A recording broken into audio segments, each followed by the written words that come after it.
Geothermal energy options. How it works.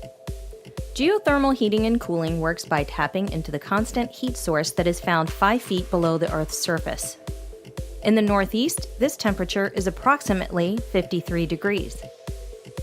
Our equipment and installation are what separates us from everyone else. When ground space is a concern, a teepee-style or slant configuration can be used to reduce the area needed for drilling. Notice the reduced surface area needed at the top of the boreholes. Here's a simplified version of how a heat pump works when heating your home. All heat pumps have a compressor and an expansion valve that manipulate refrigerant.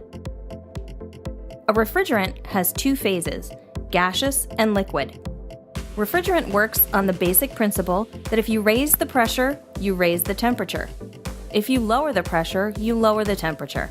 This is all done with a compressor and an expansion valve.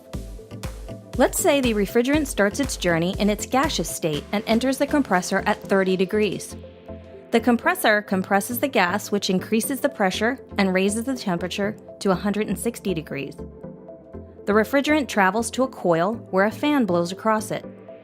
The air blowing across this coil absorbs the heat energy and distributes it throughout the home.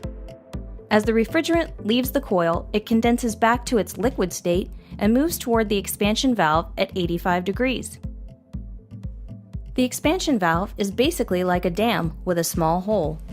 When the refrigerant passes through the expansion valve, the pressure rapidly decreases and the temperature falls to 20 degrees. It then moves toward the TXV valves. These valves control the amount of refrigerant distributed to each ground loop. The refrigerant is then piped out to the well field and down the vertical boreholes where it begins its transformation back to a gas. As it transitions back to its gaseous state, it absorbs heat energy from the Earth and travels back to the compressor where this ingenious process is repeated. When cooling is desired, this process is reversed.